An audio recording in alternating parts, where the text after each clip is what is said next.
Um grupo de pais está denunciando um professor de uma escola estadual de Viamão. Atenção!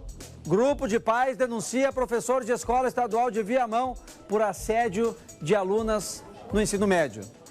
Esse homem foi preso em flagrante, pagou fiança e está sendo investigado pela Delegacia Especializada na Proteção de Mulheres, investigado por assédio sexual. Balança a reportagem. Mães, pais e responsáveis se reuniram em frente à escola para protestar.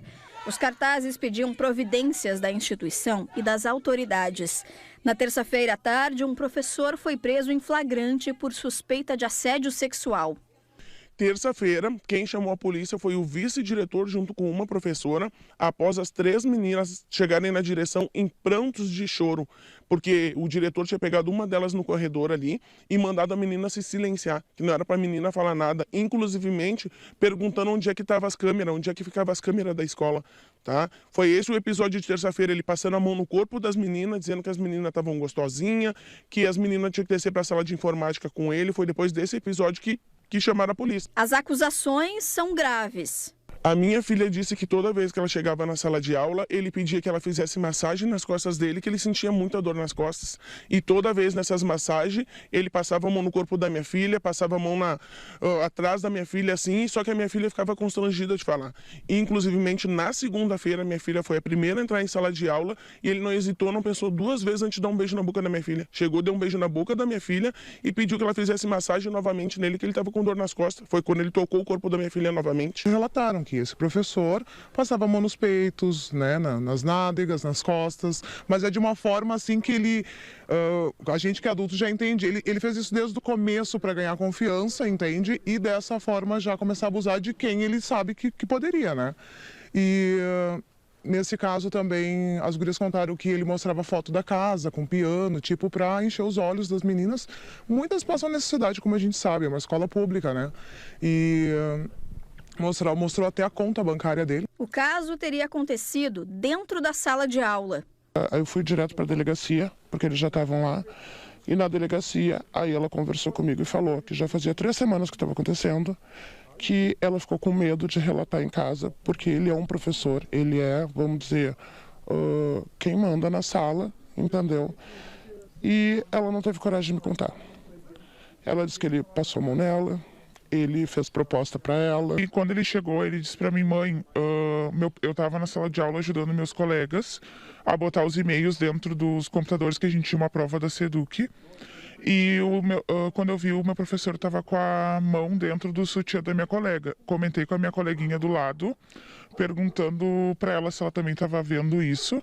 E disse que o professor, disse que daí ele pegou e a colega, uma outra menina que é mais espertinha, assim, mais inteligente, ela carregou a colega que estava sendo abusada pelo professor até a secretaria. As mães relatam que as alunas já vinham se queixando do comportamento do professor. Disso já, esse professor já não vem acontecendo de agora, já vem de outros anos. Ele já ficava abraçando forte as alunas, pegando forte as alunas. Isso aconteceu ano passado com a minha filha, só que como a minha filha já tem a maldade, ela se afastou. Mas a nossa indignação é um todo, né? E mais por causa da direção, né? O que está acontecendo? Como é que tantos relatos assim e ninguém fez nada? Em nota, a Secretaria de Educação disse que está acompanhando a situação e que o professor já foi afastado das funções. O caso segue sendo investigado pela Delegacia Especializada no Atendimento à Mulher, aqui de Viamão.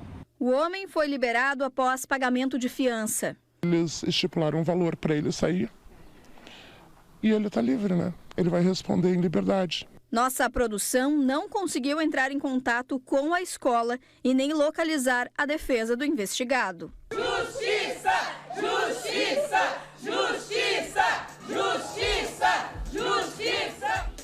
Viram ali, gente, quantos pais foram para a rua, né? Fizeram cartazes, se manifestaram de uma forma correta, pedindo justiça, que é tudo que todo mundo quer. Sobre esse assunto, vou conversar agora com a delegada Marina Dillenburg, que está aqui comigo. Obrigado pela atenção com o Balanço Geral. Delegada Marina, ela que está fazendo essa investigação desse caso. Então, delegado, o que chegou até a delegacia? Boa tarde. Muito boa tarde, Samuel. Bom, ocorreu a prisão em flagrante do acusado, a Brigada Militar foi acionada na ocasião, ele foi apresentado perante a autoridade policial de plantão e como esse crime de assédio sexual, ele tem uma pena que é cabível, é viável a arbitrar a fiança, o delegado de plantão arbitrou, ele cumpriu com o pagamento, então por isso que ele está livre. Na verdade, é um direito que ele tem, a fiança, então por isso, né, não foi uma decisão arbitrária do delegado de polícia. Bom, nós recebemos essa ocorrência, nós vamos continuar as investigações para verificar se existem mais vítimas, se outras meninas ou meninos foram também assediados por esse professor. E é legal a gente colocar aqui o porquê que é assédio, né? Porque ele tem uma ascendência. Isso. Ele é uma autoridade na sala de aula. Então, assim, ele usa dessa autoridade para abusar sexualmente. Ou seja, que essas meninas fizessem favores sexuais para ele em troca de benefícios, de provas, né, aprovação no ano para não rodar. Então, por isso o assédio sexual ficou bem caracterizado nessa ocorrência. Ocorre que, conforme os relatos vão sendo anexados e conforme a gente vai analisando mais, pode ser que se tenham outros crimes contra a dignidade sexual. Então, daqui a pouco até um estupro de vulnerável ou uma importunação sexual. Então, é isso que a gente vai avaliar agora, a partir desse momento. E a gente também pede e usa o espaço que é fornecido pelo jornal para a gente pedir para que outras vítimas venham, procurem a delegacia, porque é importante que a gente saiba quem são essas vítimas para que ele, de fato, pague pelos atos que ele cometeu. Né? A gente sabe que é muito delicado, que muitas mulheres não gostam de tocar no assunto, mas, infelizmente, se isso não vier à tona, se a gente não chegar ao nosso conhecimento, ele vai ficar impune, né, pelos fatos que se ele fez, ele vai ficar impune, né? Então, a gente vai trabalhar nesse sentido agora. Delegada, mas pelo que vocês conseguiram investigar até agora, já dá para dizer que o crime, sim, aconteceu, está configurado? O abuso sexual, sim, né? Tanto que ele foi preso em flagrante porque havia indícios suficientes de autoria e de materialidade para que ele fosse preso. E esse auto de prisão em flagrante agora a gente só complementa essa investigação e remete já para o Poder Judiciário. Mas isso não impede que continue uma investigação paralela a esses fatos com novas vítimas e também novos crimes, que a gente talvez nesse decorrer chegue à conclusão que ele também cometeu outros crimes. Que idades têm essas meninas, delegada, e elas já prestaram depoimento? O que elas acrescentaram, trouxeram para a polícia?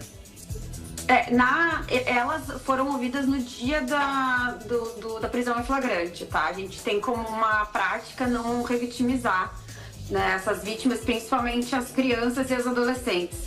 Então, nós só vamos ouvi-las novamente se for necessário para a gente para ilustrar o que aconteceu de fato. Como a gente tem muitos elementos, não vai ser necessário ouvi-las novamente, até porque, como eu falei, o fato de ficar sempre voltando nas histórias revitimiza, né, essas meninas. Então, a gente quer ouvir as novas vítimas.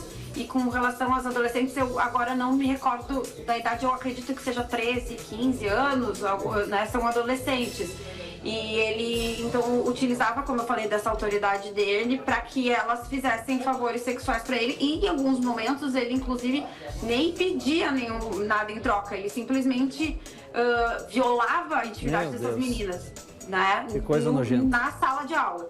Então, por isso que a gente acredita que existam outros crimes contra a dignidade sexual. Delegada, a gente está falando de um professor concursado, um servidor público, é isso? E ele tem alguma passagem policial? Já se envolveu com um crime parecido antes? Não, a gente não tem notícia. A gente não tem notícia disso.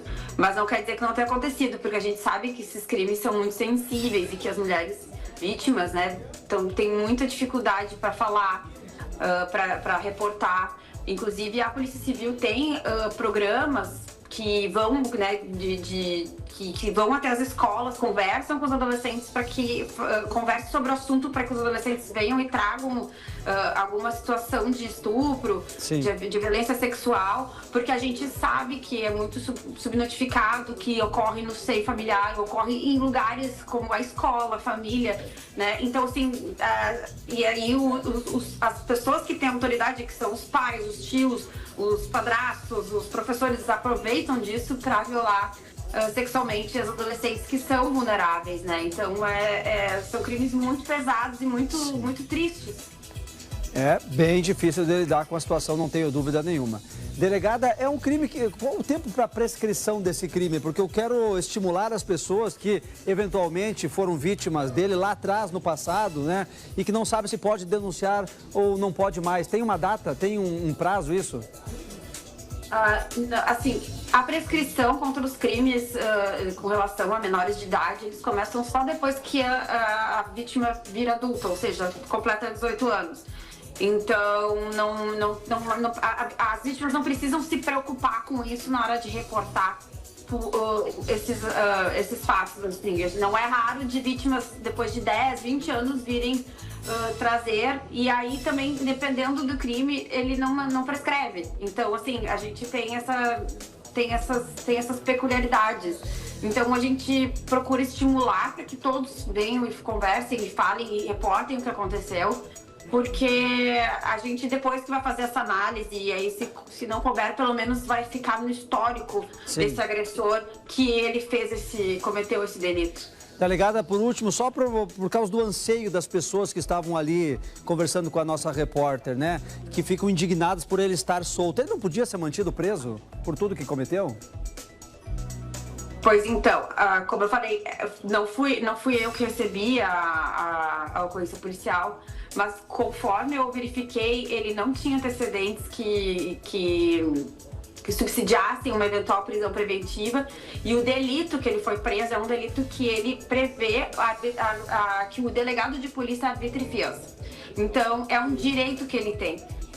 Não observação desse direito à fiança seria uma irregularidade por parte do delegado de polícia. Então, é uma falha da legislação, que prevê uma pena baixa para esse crime e que permite que o acusado fique solto mediante pagamento de fiança. Pois é complicado. Delegada, muito obrigado pela atenção aqui com o Balanço Geral. Bom trabalho para ti. Igualmente, boa tarde. Boa tarde. Denunciem o caso, por favor. Pais, alunos, estudantes lá daquela escola, denunciem o caso, levem até a polícia. Quem faz uma coisa dessas não merece escapar de um mísero crime que cometeu, gente. Tem que pagar por todos eles, né? E a comunidade pode ficar tranquila que a gente vai ajudar. A gente vai para cima, a gente vai continuar mostrando essa situação, vai cobrar uma responsabilização de quem cometeu o crime. Contem conosco, por favor, tá bem?